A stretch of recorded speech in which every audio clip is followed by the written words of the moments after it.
Bueno, antes de meterme en tema, le quiero agradecer a Josman, a Testonia, a Rodrigo, a Pablo y a Mario por permitirnos compartir estos espacios, más que venir a hablar, es venir a dialogar, a aprender.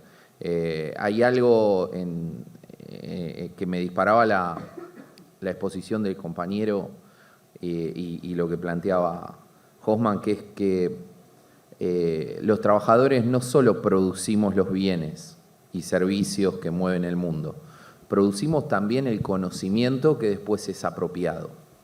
Digo, respecto de lo que decía Pablo de tener una voz propia, yo tuve una charla muy amena con una compañera que está a cargo de un medio muy cercano, se supone, a nosotros. Y ella decía que era muy difícil construir una agenda de los trabajadores si no era la agenda del conflicto. Y me voy a adelantar en cuestiones que vamos a trabajar, pero yo lo que le decía es, mirá, si vos querés saber cómo funcionan los trenes, preguntale a los trabajadores de los trenes. ¿Querés saber cómo funcionan los aviones? Habla con Viro. ¿Querés saber cómo viene el tema de salud en el subte? Habla con los compañeros de metrodelegados. ¿Querés saber cuál es la situación en las escuelas? Preguntale a la maestra. Digo, no es necesario, y nosotros también caemos, nosotros mismos caemos en la trampa de los especialistas. Por eso me parece genial lo de Hofmann y lo del compañero en cuanto a la construcción de conocimiento propio. Y en el ámbito de la comunicación nos pasa eso también. Yo, más allá de las cartulinas que junté, me gusta juntar cartulinas y demás, títulos, etcétera, yo soy un trabajador de la comunicación y la cultura. Y me siento orgullosamente parte de la clase trabajadora y he aprendido muchísimo un montón de compañeros y compañeras que son comunicadores en distintos ámbitos. El desafío que tenemos, esto en términos políticos, es el empezar a sistematizar y a compartir nuestras experiencias de comunicación con las especificidades propias de cada organización. Las organizaciones tienen una dimensión en la que la comunicación implica un campo de soporte a esa organización, cómo trabajamos en la relación entre los delegados y los afiliados, las conducciones, los distintos momentos en los que estamos presentes y demás, y por otro lado, cómo damos la disputa en la opinión pública. Digo, esas cuestiones tienen 1000 aristas, no va a ser la charla de hoy, pero es uno de los elementos que tenemos que trabajar para construir la voz propia. Lo que sí me interesa hoy trabajar son dos cuestiones. Primero, ¿qué tipo de políticas respecto a la comunicación nos damos y desde dónde nos damos esas políticas de comunicación? Y ligado a eso, ¿qué entendemos por comunicación nosotros? Y una segunda parte es por qué es importante problematizar las cuestiones ligadas a la comunicación. Que ahí vamos a ver un par de pequeños videos que seguramente ustedes habrán visto, al menos uno de ellos. Si alguien es impresionable, por favor, aguántelo. Lo primero es rescatar la figura de una gran compañera, muy querida, militante peronista y una teórica de la comunicación que nos formó a todos, que es Margarita Graciano. Esto que dice política o ley es una frase de ella. En la discusión, en la llegada de la democracia, Graciano planteaba, ¿qué hacemos? ¿Discutimos de nuevo como se discutió el NOMIC, como se discutieron distintas cuestiones ligadas a los órdenes de comunicación? Cada tanto aparece una discusión sobre las formas desiguales de acceso a la información y a la comunicación que implica acceso desigual a la toma de decisiones por parte de la clase trabajadora respecto de la clase dirigente, ¿sí? No tenemos la misma cantidad de información, no la recibimos del mismo modo y no nos permite tomar decisiones informadas. Eso nos lleva también a discusiones respecto de cómo votábamos, etc. Entonces, ahí Margarita Graciano dice, lo que necesitamos son leyes que regulen, o antes de construir las leyes que regulen, lo que nos tenemos que dar son políticas dentro de nuestro movimiento político, dentro del peronismo en el caso de Graciano, pero dentro del campo nacional y popular, para abrirlo a todo el mundo, y que nos permitan entender qué queremos hacer con la comunicación. Ahí lo que se plantea es debatir el rol del Estado en los procesos de democratización de la comunicación y entender la comunicación como un derecho humano. ¿Qué es la comunicación? ¿Qué significa o qué implica la comunicación? Poner en común. ¿Qué quiere decir? Comunicar es poner en común, es dialogar, es construir, aún desde relaciones asimétricas de poder, un ámbito de diálogo. La perspectiva dialógica es la herramienta más importante que tiene el sindicato desde el momento en el que el delegado habla, delegado, delegada, delegade, habla con los compañeros y compañeras a que se toma una decisión respecto de una acción de fuerza o lo que fuera. ¿Cómo eso está mediado por tecnologías? Es otro punto. Bueno, eso también hay que discutirlo a nivel comunitario y a nivel del gran agregado comunitario que es la nación. ¿Cómo se da esto? En el marco de políticas nacionales de comunicación, que son un conjunto integrado y duradero de acciones dirigidas a ordenar las instituciones. Eso decía Beltrán hace mucho. Rafael Roncagliolo, un teórico ecuatoriano, nos decía que una de las palabras más utilizadas y desarrollada en el McBride tiene que ver con comunicaciones democráticas. ¿Qué significa democratizar la comunicación? Entender, citando a Alejandro Grimson, que dentro de los procesos socioculturales, el sentido de la interacción simbólica, el sentido de la práctica, ¿sí?, tiene que ver con cómo a lo largo de mucho tiempo se van construyendo sentidos, mensajes, ideas, ¿sí? Son todos vagos, que vayan a laburar, etcétera, etcétera, etcétera, que muchos de nosotros conocemos.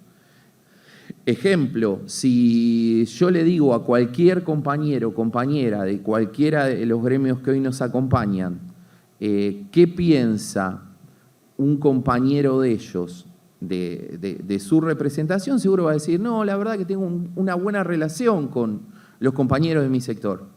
¿Por qué? Y en esto, sin demagogia, sé que cada delegado, cada delegada deja la piel en la obligación y en el amor que uno le pone a representar. Pero si le preguntás a esa misma maestra o a compañero no docente, ¿qué piensa de los sindicalistas? ¡Wow! Los sindicalistas, ¿sí? ¡Wow! Pero yo soy delegado, soy sindicalista.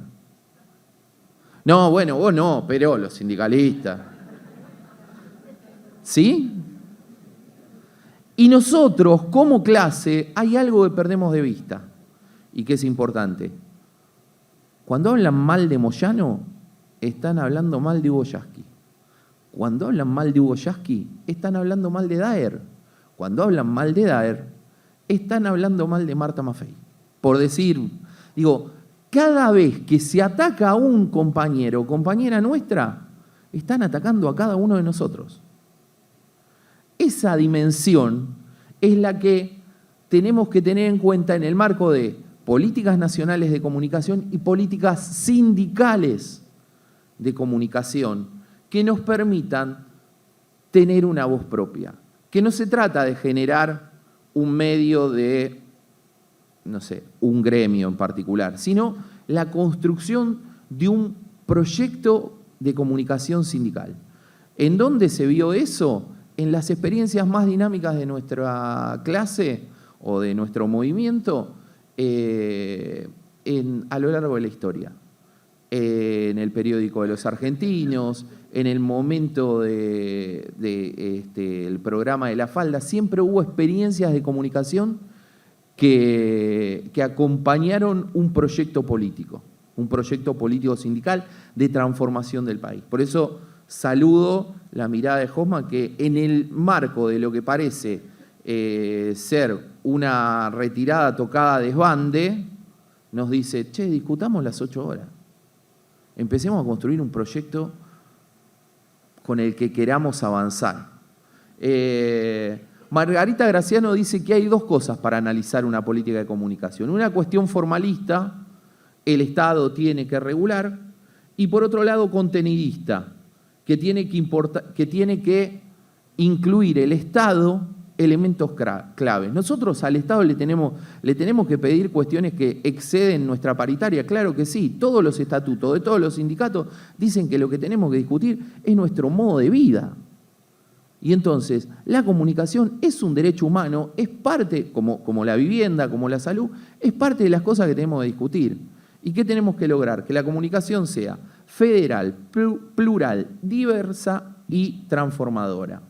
Entonces, ¿vamos a discutir una política o vamos a discutir una ley? Ya nos pasó, en un momento tuvimos una ley que estaba bastante buena para el momento en el que había sido creada, la ley de servicios de comunicación. Después debería haberse avanzado y hubo una oportunidad desde cómo se la atacó en rediscutirla. Bueno, no sé, hubo otras prioridades. No sé, cantar temas de Lito Nevia, lo dije yo, eso. El 10 de octubre de 2009 se vota en el Congreso la Ley de Servicios y el Estado adopta la capacidad de regular la comunicación. Pero ahora también, en el marco de pensar una política de comunicación, quisiera enfocarme en una dimensión en particular, que es la siguiente. ¿Qué se dice sobre nosotros? Esto que me dio el pie recién Pablo. En el ¿qué se dice sobre nosotros? El planteo sobre los agentes corporativos de información, los medios, no son informativos, son agentes corporativos de información. ¿Y qué es lo que dicen sobre nosotros? En eso hay algo en lo que creo que es necesario que trabajemos, que es el relevamiento, análisis y seguimiento de los discursos de ellos sobre nosotros para poder establecer una matriz discursiva y de circulación de mensajes y desde ahí generar respuesta. Hubo 2 casos en los que logramos hacer eso durante el macrismo con el caso de CONICET, lo anticipamos, ¿sí? Hay varias notas hechas sobre eso, y con los docentes universitarios también, respecto de cómo se trabajaba. Y actualmente la idea de que se está avanzando y se ha logrado poner en juego rápidamente, la idea de la auditoría, ¿sí? O sea, supongamos, mañana a Adorni lo ven en su casa tiñéndose las canas y él va a decir, no, hay que hacerle una auditoría a Plusbel, ¿sí? O sea, todo es una excusa para hablar de auditoría. Todo aquello que quiera ser atacado e investido de corrupción implica que debe ser auditado, ¿sí? Esas constantes discursivas son cosas que podemos trabajar en el marco de construir observatorios sobre los modos de circulación del sentido. Y acá hay un ejemplo viejo, pero no sé si se llega a ver. Está bien. Hay un compañero docente, ¿lo ven? Bueno, López. Los gremios no docentes los gremios docentes no quieren regresar a clases hasta que bajen los contagios. El titular está bien, ¿sí? Ahora, la política online,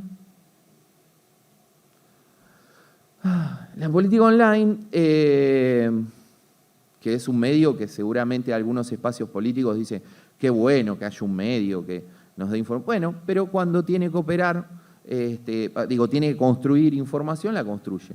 ¿Qué dice esa etapa? ¿Qué dice esa etapa respecto de lo que les pasa a los docentes? ¿Sí? ¿Qué dice respecto de la propuesta de la ciudad?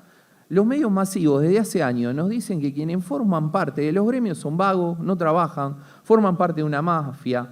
Este titular no solo que refuerza esa idea, sino que además pareciera que los gremios quieren una cosa y los docentes otra. ¿Sí? Porque son los gremios docentes los que no quieren regresar. Porque claramente yo requería ir a dar clases a las universidades y contagiarme de COVID. Sí, vamos, está buenísimo, dale. No podemos hacer un trabajo como lo veníamos haciendo virtual, no nos rompimos la espalda un montón, haciendo un montón de horas culosilla, preparando materiales y demás. No están sentados en una mesa de negociación. Digo, la elección de esta foto es una editorialización muy fuerte. Digo, esto es uno de los elementos a tener en cuenta. Otro ejemplo. Acá un par de aproximaciones. Vanessa Cosia, una compañera, plantea cómo, aún en diarios autoproclamados progresistas, se presentan a los sindicatos y sus acciones de lucha como organizaciones corruptas. Y a veces se rescata la cuestión del tercero perjudicado. El tercero perjudicado es lo que Roland Barthes, que es el señor canchero de ahí atrás, habló en El usuario y la huelga. Cuando hay una huelga, ¿a quién se va a preguntar? ¿A quién le van a preguntar? Al usuario. Yo periodista, voy y le pongo el micrófono al usuario de subte y le digo, ¿y qué piensa del paro?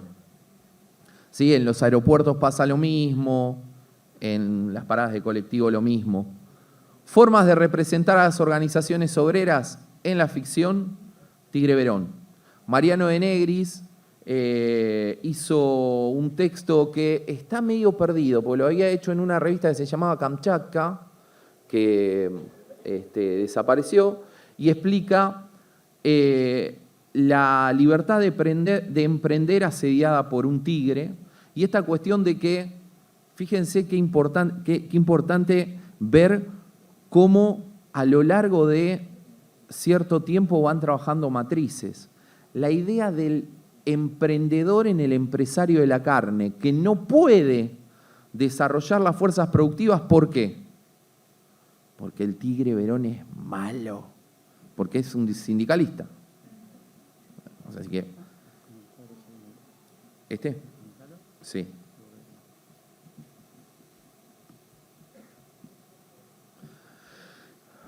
Acá se ven, ¿no?, algunas cuestiones del programa. Y con otra compañera, Verónica Díaz Ordóñez, hicimos un trabajo que publicamos. Hay dos notas en página 12.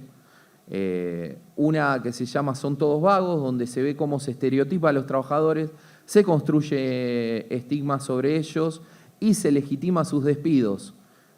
En el 2018, y trabajamos con el INTI, el INTA y las universidades, y cómo pasa lo mismo, y sacamos otra nota que se llama Vayan a laburar hace poco, con el tema de las huelgas, los paros generales de febrero y de mayo. Este discurso se repite en la mayoría de los medios y es una de las razones por las que se destaca la trascendencia de la comunicación sindical, como bien decía Pablo, para luchar con el ecosistema de medios hegemónicos. Ahora, tenemos una dificultad mayor, que es cómo discutir estigmas y fake news. ¿Para qué? Si discutimos la agenda de ellos o generamos agenda propia, y cómo construir una estrategia de ofensiva. Ahí les dejo la bibliografía y les voy a compartir un par de ejemplos de estas cuestiones. ¿Estamos? Vamos a poner pantalla completa. Paciencia con este sketch. Es un operario metalúrgico y actualmente está buscando trabajo. Pedro tiene un taller y necesita incorporar un empleado con la experiencia de Juan, pero duda.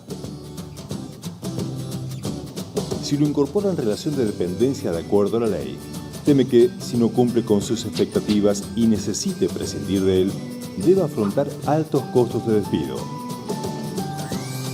Además, si Juan quiere ganar en el bolsillo 15.000 pesos, Pedro deberá pagarle 18.000 y gastar 5.000 más en concepto de aportes patronales. Si lo incorpora de manera informal, Pedro teme un reclamo posterior de Juan y severas penalidades. Piensa entonces en que le facture como un monotributista, pero le han dicho que fácilmente puede alegar relación de dependencia. El gremio ha conseguido que se impidan los contratos flexibles, llamándolos contratos basura, y convocaría a un paro de protestas si se permitieran estas modalidades. Conclusión. Pedro desiste de tomarlo a Juan y debe rechazar algunos pedidos a su taller. Juan sigue desempleado. La sobreprotección laboral desalienta el empleo en blanco, alienta la informalidad y ahuyenta la inversión. La Unión Obrera Metalúrgica, que es el gremio de los empleados de Pedro, ha acordado con la Cámara Empresaria del sector aumentos salariales y modificaciones en las condiciones de trabajo que sacan de competencia al taller de Pedro. No así a las empresas grandes que predominan en la Cámara. Ellas pueden. Pedro no puede negociar directamente con los trabajadores de su empresa. Él y sus empleados deben acatar lo que se decida en la paritaria metalúrgica, impidiéndoles encontrar conveniencias mutuas propias del taller. Pedro no puede cumplir con lo dispuesto en la paritaria y queda al borde de la quiebra. Finalmente, Pedro decide correr el riesgo de entrar en la informalidad.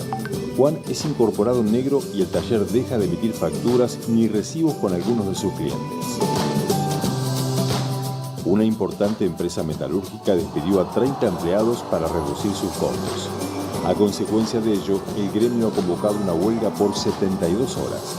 El taller de Pedro debe acatarla porque sufre amenazas. Finalmente hay acuerdo. Se reincorporan los despedidos y todas las empresas del sector pagan los días de paro. Son más pérdidas para Pedro, que comienza a pensar en cerrar el taller, aunque sus empleados tratan de convencerlo de que no lo haga para mantener su fuente de trabajo. En estos últimos años, la legislación laboral argentina se ha convertido en un verdadero peso, afectando el crecimiento, deteriorando la competitividad y destruyendo empleo. En la negociación colectiva y sectorial se consideran elementos macroeconómicos y políticos. En ellas se juega el poder de los dirigentes gremiales. Esto termina en costos más altos y además genera corrupción. Los dirigentes gremiales se oponen a la modernización de las leyes del trabajo y particularmente a la flexibilización y a la descentralización de las negociaciones laborales. Las resisten para conservar su poder y privilegios. Los políticos populistas los apoyan. Si hubiera negociaciones laborales por empresa y al taller le fuera bien, podrían acordarse mejoras salariales, aunque a otras empresas del sector le fuera mal. Todos en el taller colaborarían en imaginar mejoras en la productividad. La descentralización de las negociaciones laborales no implica la inexistencia de agremiación, pero esta debe ser libre y de ninguna manera restringida a un solo gremio por sector de actividad. Lo que interesa es el progreso y el bienestar, tanto de Pedro como de Juan, y detrás de ellos ganará también el país.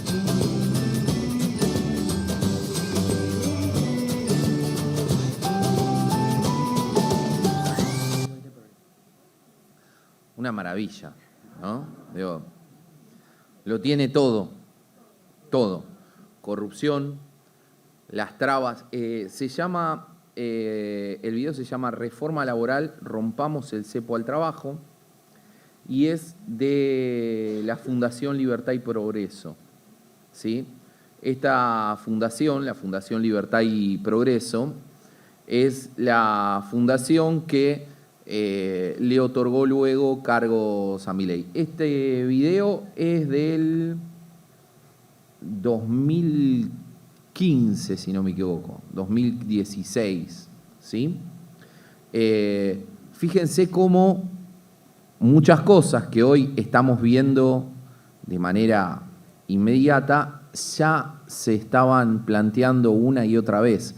De hecho, si hoy pensamos en la discusión sobre el modelo de Estado y vemos, algunos lo deben haber visto en espacios de formación, la discusión de Germán Abdala con Neustadt y Grondona y Asís, va a ver que los argumentos son iguales.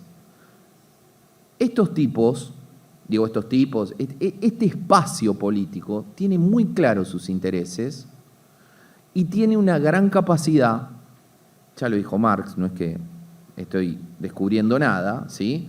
Transforma sus intereses en la visión total de mundo, por eso logra imponer su mirada de mundo, y para eso tiene un conjunto de aparatos que son estos aparatos. Pero no tienen ninguna vergüenza, ninguna en lo absoluto, de plantear sus intereses y de dar la disputa. Creo que una de las cuestiones, en términos de si la cuestión es ley o política, es que nuestra política comunicacional tiene que ser construir las herramientas necesarias para que nosotros también repitamos una y otra vez cuáles son nuestros intereses y cómo nuestros intereses son mucho más beneficiosos para el común, para el colectivo, para el universal más amplio posible que el de esta gente.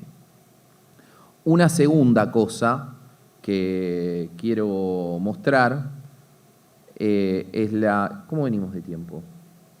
¿Tenemos un ratito más? Bueno, una segunda cosa que quiero mostrar es...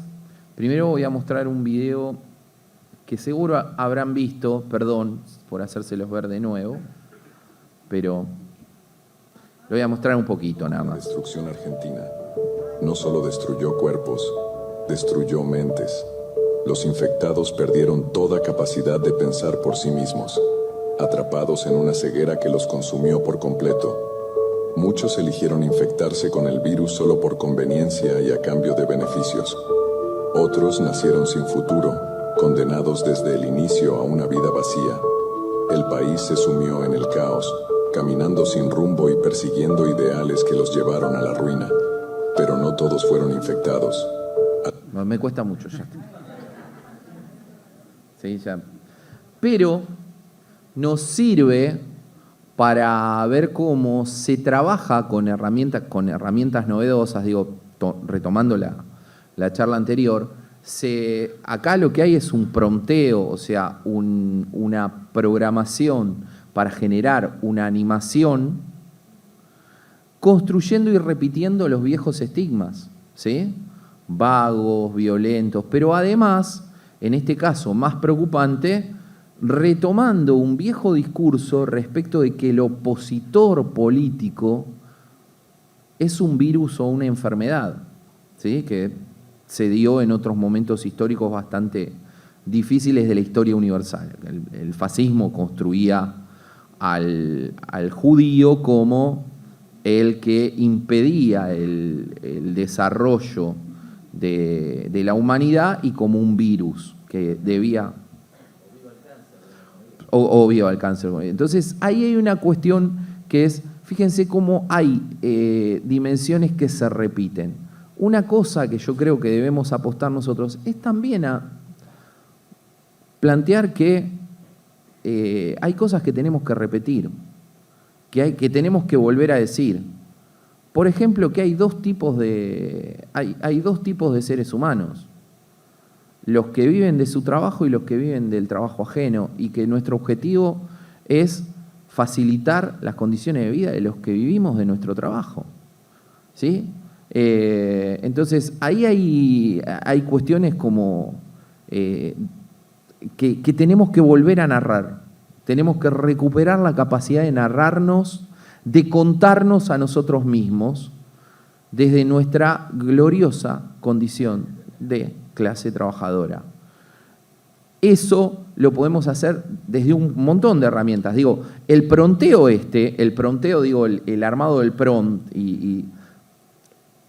está bien utilizada la herramienta, pero el relato es bastante berreta, ¿sí? Lo digo no con maldad. El de Fundación Libertad Progreso es impecable. O sea, si uno piensa esto en términos de narrativa, el lore, la estructura narrativa es perfecta. Es muy bueno, Más allá de que no nos guste, nos dé bronca, está muy bien hecho. Ahora, el del virus es malo, es berreta. Bueno, pero utilizan todas las herramientas. Entonces, lo que tenemos que pensar es qué herramientas, para qué objetivos, para qué públicos, ¿sí? Y de esa manera es que tenemos que pensar estratégicamente. Entonces, al revés, ¿qué quiero decir? ¿A qué público se lo quiero decir? ¿Con qué herramientas? ¿Y cuál es mi objetivo en ese decir? Eso es una mirada estratégica. Tenemos que recuperar la mirada, o sea, más allá de aquello que dicen sobre nosotros, tenemos que recuperar la mirada estratégica. Pero para recuperar la mirada estratégica, no se nos puede pasar que la Fundación Libertad y Progreso produce esos materiales o que hay toda una serie de discursos que se repiten respecto de la auditoría, la vagancia, los aprietes, las extorsiones y las mafias sindicales. Se le puede contestar y se le puede contestar con menos recursos que los que tienen ellos. Yo voy a mostrar un pequeño ejemplito. Traje ejemplos viejos para que no nos duelan tanto, salvo el del virus Cuca. Pero no sé si se acuerdan de un periodista deportivo que tenía graves problemas para entender cuándo alguien quedaba en offside, Vilouta. Vilouta le dice esto está comprobado, hay imágenes en las que no entiende cómo una persona queda en offside. No es una fake news, estoy dando información. Pero Vilouta le dice a uno de los delegados de Subterráneos que ellos no eran metrodelegados, eran metrodelevagos. Y el compañero Rosito, junto con su equipo, armaron esto, que a mí me parece... 6 horas, pero labura 6 días a la semana. La metrodelegada pasa Navidad y Año Nuevo en un subte. Y solo goza de la mitad de los feriados que hay. Los metrodelegados trabajamos de 11:30 de la noche a 5:30 de la mañana, en invierno hasta con abajo de los 0 grados y en verano hasta arriba de 30 grados de temperatura. La metrodelegada limpia todos los días la mierda y el pedo de los que nos tocan a nosotros. El metro de Elevago se banca los insultos de los usuarios cuando el servicio no funciona por culpa de inoperancia de la empresa. Los metrodelegados sufrimos insultos y golpes en la ventanilla por no levantar el sistema de transporte. Los metrodelegados transportan miles de usuarios por día y eso con la responsabilidad civil por eso procede. La metrodelegada hace su descanso en un baño y come sentada en un inodoro. Metro de Elevago trabaja en talleres que no pasarían un control de seguridad.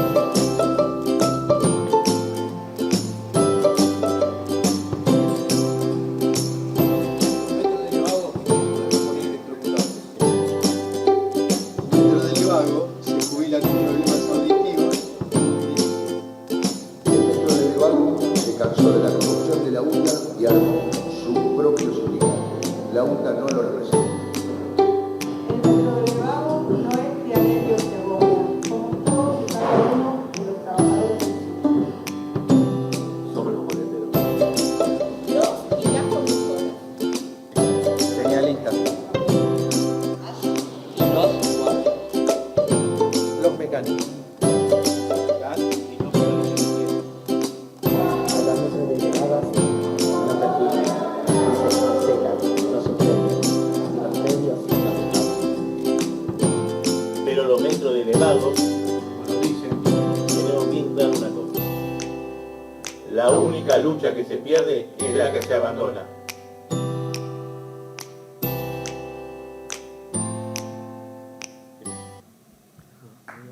Bueno.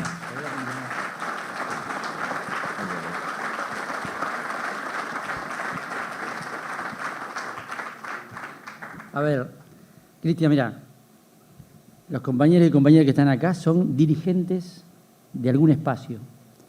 tienen la experiencia de la comunicación porque la han tenido que desarrollar a partir de comunicar lo que hacen y a partir de dos canchas, como lo vivimos todos, ¿no? La cancha local y la visitante. En el seminario que vos dabas junto con el resto de los compañeros, hablaban claramente de la cancha de visitante cuando uno va a un canal, cuando uno está en referencia a un medio, cuando el que construye es el medio con sus intereses, el periodista, el productor con sus intereses, con sus bajadas, con sus resistencias, y está la cancha local, que es la posibilidad de cada uno de nosotros de hoy generar. ¿Nos querés contar algo de esas canchas? Sí, claro. En parte es esto, ¿no? Digo, acá hay un material casero, hecho rápido, de manera, o sea, este último material muy artesanal, sin demasiado capacidad de producción. Se ve que hay incluso desajustes de sonido. Todas esas cuestiones técnicas, ¿son lo central de ese material? No. Ese material fue una respuesta rápida para salir a dar una discusión. Mostró que cuando hablamos de delegados también hablamos de trabajadores y permitió fortalecer adentro y salir a dar la disputa afuera. Que podría haberse pulido en lo que tiene que ver con lo técnico, y a veces aprendemos haciendo. Digo, las trabajadoras aprendemos haciendo. Respecto de esto que decías vos, Pablo, en la cancha de ellos hay que ir a jugar, eso es necesario. Acá los compañeros, compañeras, les debe haber tocado en algún momento estar en algún set de televisión y las preguntas son malintencionadas a veces. Ahora está el estilo periodista aprieta diafragma, que es una modalidad, permiso, pero lo tenemos estudiado. ¿Qué es esto? ¿Ustedes vieron que hay periodistas que parece que están todo el tiempo nerviosos cuando los entrevistan? Y ¿por qué? Porque aprietan el diafragma porque tienen miedo de que se le escape la verdad. Entonces, hay uno que no tiene pelo, otro que se muerde los dientes, pero están siempre... Y entonces, sí, sí. ¿Pero en serio? Por un lado están tratando de poner... Ojo, alerta, están tratando de ponerte nervioso. ¿Qué tenés que hacer ante eso? Respirar lo más calmo posible y disfrutar que se ponga nervioso. Y contestarle, como lo hacemos en cualquier debate cuando tenemos la capacidad de no picar. Me está buscando para que entre, listo. Te voy a dar mis argumentos. Pero la gente eso no lo dice. Bueno, no sé con qué gente hablar a vos. Yo le quiero contar a la población. Digo, ese tipo de cuestiones, como la mayoría de las cuestiones que tienen que ver con la militancia, se aprenden. Nosotros lo que hemos hecho en el seminario es sistematizar experiencias. Fue un trabajo, yo vengo de una militancia sindical, Ezequiel, que es mi compañero también, hemos trabajado y preguntado a muchos compañeros y compañeras de distintos gremios y seguimos laburando, dando una mano en algunos lugares, laburando y militando, ¿no? Las dos cosas. Y más allá de lo que digo, más allá de las cartulinas, lo que más me enseñó a mí fue la sistematización de experiencias, de gente que sabe, pero que quizá le falta el tiempo para parar la pelota, ¿sí? y ordenar estratégicamente. En la cancha interna hay una cuestión que es, esto sí es un tip para compañeros, compañeras, dirigentes.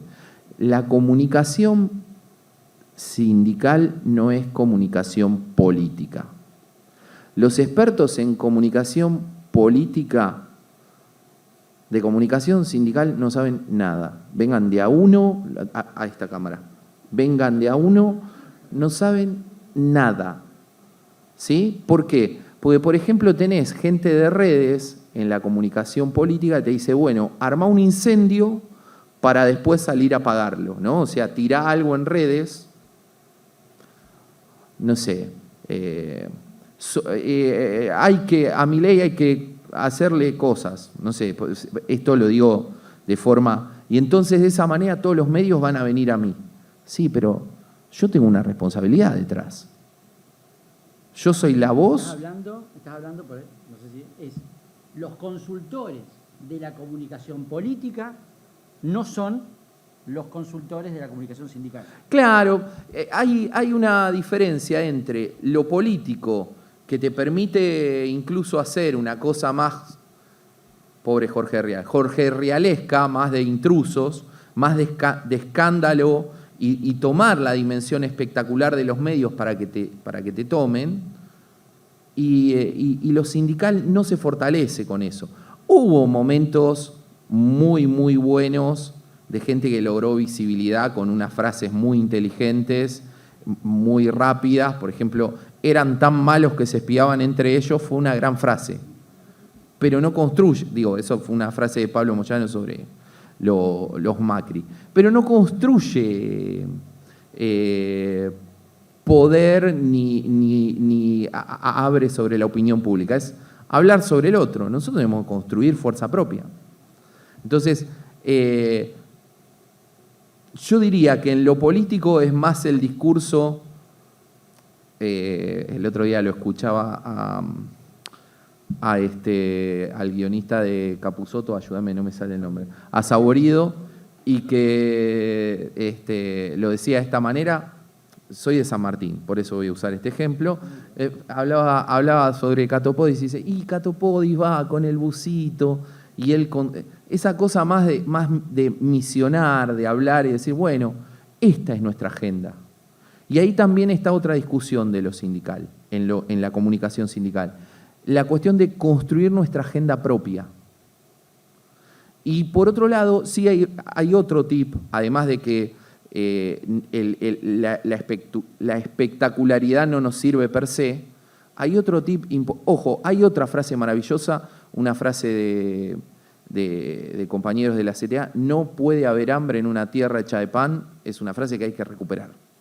Me parece que esa frase sí, nosotros podemos generar eslogan y tenemos buenos eslóganes para generar, pero sin la dimensión espectacular del conflicto.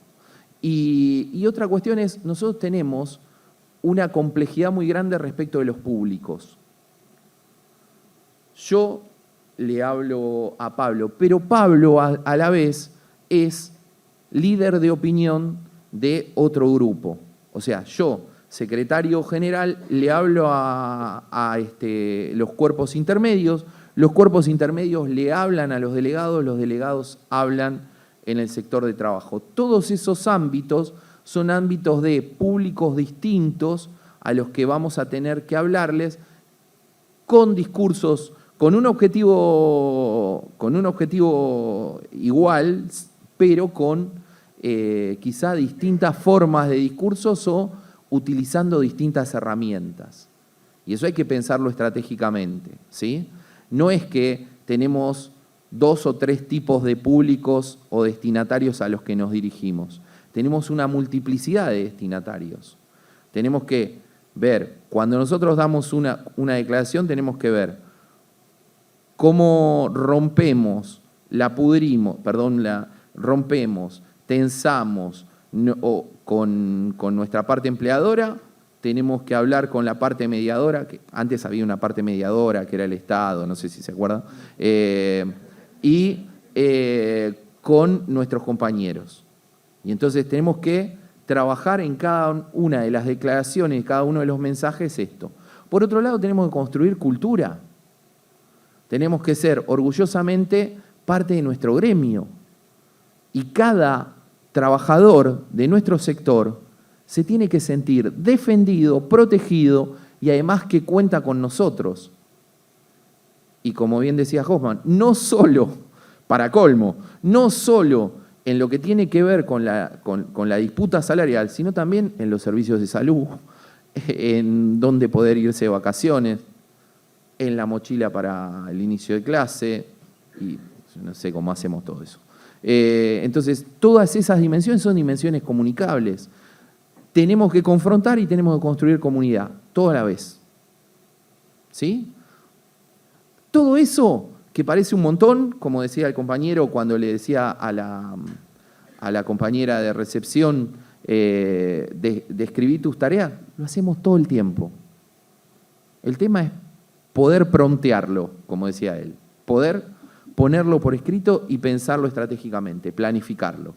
Lo que nos está faltando en este momento es eso, una estrategia de planificación hacia adentro y una estrategia que le pueda decir a nuestras conducciones políticas, este es nuestro modo de comunicar. La comunicación es un derecho humano.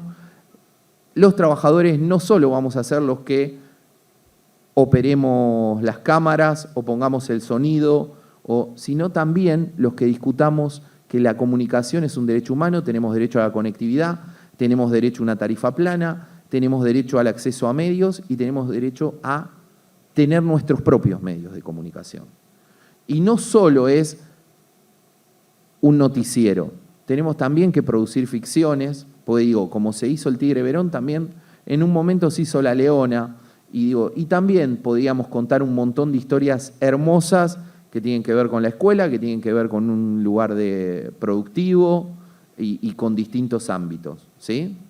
Es más, si quieren un conflicto, un culebrón hermoso, nada más lindo que pensar en un delegado sindical, en una novela o en un serial, peleándole el amor de alguien, un obrero o una obrera peleando el amor de alguien con un gerente.